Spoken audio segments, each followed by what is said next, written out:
Hello, fellow Movie Crusaders, and welcome to another episode. As today we're going to be reviewing the latest film that came out to Apple TV, and that is the Russo brothers directed film Cherry, starring Tom Holland.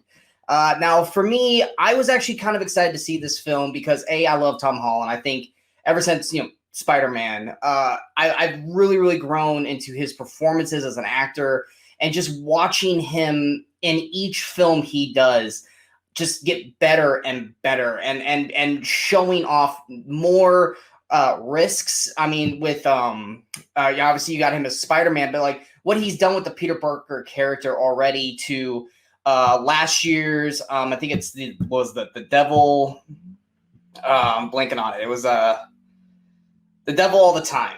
The Devil All the Time, I thought he did a great job in that film. The movie itself was okay, but I thought his performance in that film showed a lot of growth from when I first saw him as Peter Parker to today. And obviously I know he's got another movie that just came out, Chaos Walking, which I have yet to see. Hopefully I'll see it sometime soon. But with Cherry, this one looked more, even though it had the Russo brothers, who he's worked with before with the Avengers films, more artsy, more kind of like I hate to say an Oscar bait kind of film, but more of something of really kind of showcasing Tom Holland as a lead actor. So I really had a high hopes going into this film. Now, the main plot of Cherry is it follows the character Cherry, even though I don't ever really recall them ever calling him that in the film. I actually don't really recall them really saying his name barely at all in the film. But on the cast list, he is known as Cherry. Cherry, this is also based on the book of the same name. But Cherry drifts from a college dropout to an army medic in Iraq, anchored only by his true love, Emily. But after returning from war with PTSD, his life spirals into drugs and crime as he struggles to find his place in the world. Basically, this film spans from, I believe it's like 2002 to present day, basically. And it follows this main character. I'm going to call him Cherry, even though I really don't remember them ever saying his name Cherry in the film, which is played by Tom Holland. And basically the love of his life, Emily, played by Ciara Bravo, who you may have seen here and there on a couple of TV spots, on shows, Nickelodeon shows and stuff like that. But the movie really starts off with them meeting each other and watching their kind of love blossom before inevitably something happens that causes them to basically go their separate ways and having to do something with their lives, which is for her moving to Canada for college and him reacting way too soon, going to the army. Now, one thing this movie definitely does a good job of doing, and this is not me saying this is true statement or whatever, but this movie does a really good job of showing why not to join the military, because that's all. This movie is just basically very poorly putting the military in a negative light, especially for the character that Tom Holland is playing. Basically showing that it is basically his downfall in this movie is him going to the military, because when he comes back from his time there, he gets severe PTSD, which puts even more of a strain on the relationship between him and Emily, which then undoubtedly leads down a road of drugs and addiction, which on top of that leads to him robbing banks to make money so that way they can support the habit. So ultimately it all stems from Emily going to college or in Canada, which really is kind of like a domino effect. Her making the decision to go to college in Canada sets Cherry to go to the military, thus getting PTSD, thus becoming an addict, thus blah, blah, blah. So literally it's a domino effect, the way this film kind of plays out. But the main thing is with this film is, how are the performances? And I will say Tom Holland puts on a stellar performance in this film. I think Tom Holland really is showing the world that he is the up-and-coming actor that he is portrayed to be, as we've seen through the Marvel films as Spider-Man. Tom Holland does a great job throughout this film. And in the beginning of the film, kind of being this kind of shy, kind of anxiety-induced pushover to go into the army, kind of growing that thicker skin, to his going through the PTSD, and then kind of going into the whole drug addict craze into desperation that we start to see towards near the end of the film. I think Holland does a fantastic job of portraying these moments, and there are certain moments where he does not say certain things and he has to sell everything through the face, and I think that he does a really great job of that. And I think this really does showcase that Tom Holland has a phenomenal future ahead of him, has Oscar nominations ahead of him, not for this performance personally, but in the future, I would not be surprised that we will see Tom Holland grow as an actor and awards coming down in his future.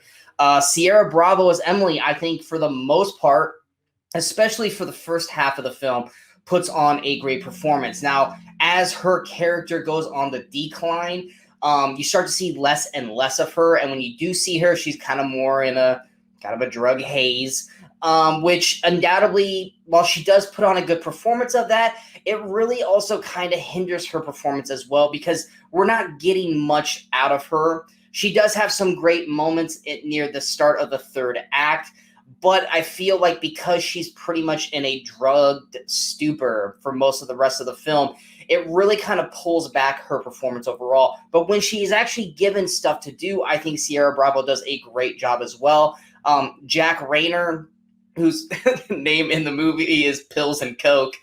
Love that character name. I wish we got more of Jack Rayner. I'm a huge Jack Rayner fan, from anyone who's seen Sing Street or wow, I'm blanking on it. Midsommar. He's great, and he's great in this. I wish there was more for him to do in this, because he is very, I don't want to say reserved, but like his character only has so many lines in the film, and he's more just kind of there instead of really kind of in the forefront, because this is Tom Holland's story. There's very few scenes where Tom Holland is not in the shot per se, but I wish we could have gotten more with Jack Rayner, but he's really good in the parts we see. The rest of the cast, I mean, you do have some kind of little people, you know, if you like these characters, like Damon Wayans Jr.'s got a very small part. Michael Gandolfini, he's got a small part. They all are good in their parts. I wasn't necessarily a huge fan of Forrest Goodluck, who plays Cherry's best friend, James Lightfoot.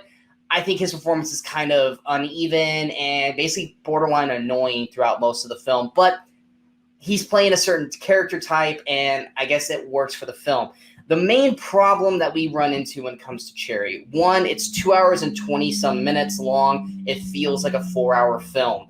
I remember right around the hour mark, I scanned, because I was watching obviously on my laptop, I scanned my mouse to see how much time was left, because it felt like it had been at least an hour and a half, and it was only an hour, and I went, damn, this is a long movie. And it wasn't that it's long, it's just there's a lot of stuff in this film. There's a lot of story, but the problem is that it's also kind of a slog to get through. It is a very depressing film. There's very, very, very few moments of levity or just feel-good moments. There's barely any at all. So to kind of watch a film that's just depressing repeatedly, and you're watching these two characters that you're kind of growing with Emily and Cherry, just progressively go down this rabbit hole of despair and just never seeing an end, a light at the end of the tunnel, it wears on you as a viewer. I mean, I think I checked my clock at least 3 times at an hour 40, and then right at 2 hours,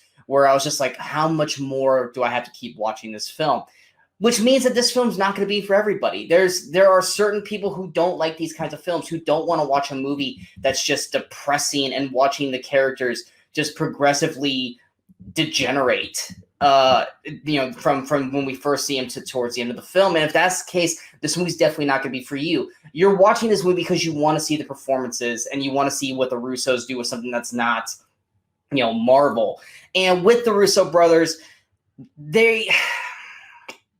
I'm not saying that most of the shots they do in this are over the top stylish to the point where it's kind of redundant, but there are some shots that they do. They like to do the slow-mo in certain scenes. They love that real close-up shots for most of the shots, especially on Tom Holland. There are a lot of director choices in this film that I didn't necessarily agree with, or wasn't necessarily in love with, where I was just like, let's pull it back a little bit, or do we have to kind of go this over the top with the style? This is a very dark, grungy story, and they keep kind of not necessarily having a bright light to it, but kind of making it really over the top with its style to the point where it kind of makes it feel wooden, the story in a nutshell. Not the performances, because like they're all doing a good job, but it's just the way the film is shot. I wasn't necessarily a big fan of it, and some of the character choices and director choices, like I get character choices is based on a book,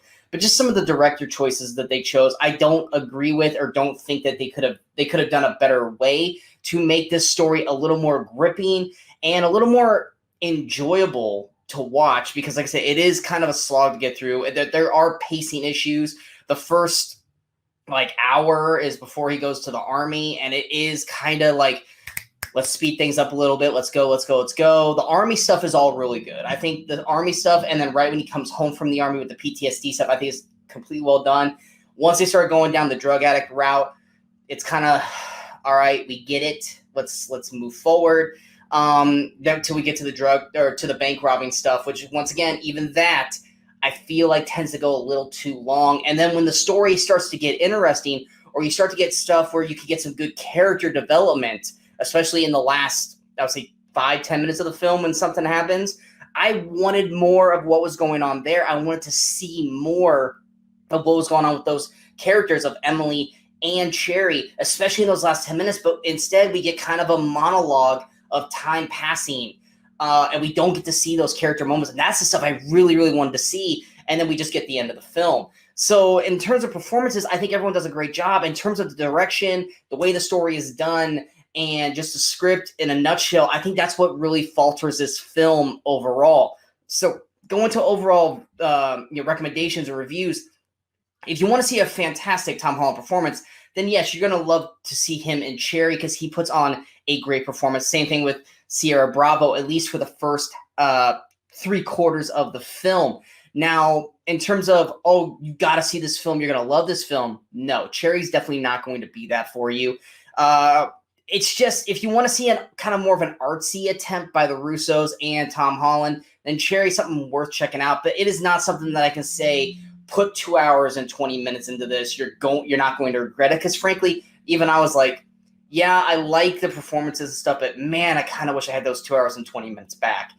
So going to my overall score, I said, because of the performances by these actors, I'm going to give it a 55%, which is a C grade, because they did put on a great performance. It's just kind of a slog to get through. So I don't necessarily recommend the film.